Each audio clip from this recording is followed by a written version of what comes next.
திசை மாறிய காட்டெருமைகள் குதுப்பனம்பட்டி ஊருக்குள் புகுந்ததால் பரபரப்பு.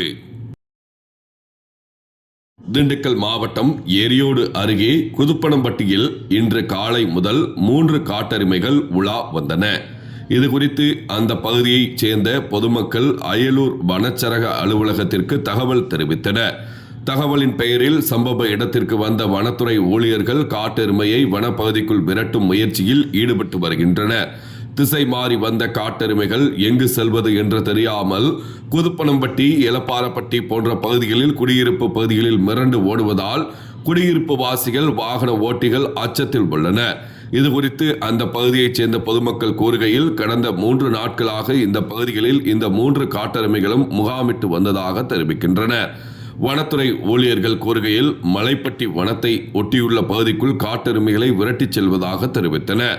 மேலும் ஒரு காட்டெருமை கம்பி வேலிகளில் மிரண்டு முட்டியதில் மூக்கில் காயம் பட்டு ரத்தம் சொட்ட சொட்ட காயத்துடன் உள்ளது. எனவே சமூக ஆர்வலர்கள் அந்த காட்டெருமைக்கு சிகிச்சை அளித்து வனத்திற்குள் அனுப்ப வேண்டும் என கோரிக்கை விடுத்துள்ளனர். ஞாயிற்றுக்கிழமை மதியம் 12 மணி அளவில் கிடைக்கப்பெற்ற தகவல்.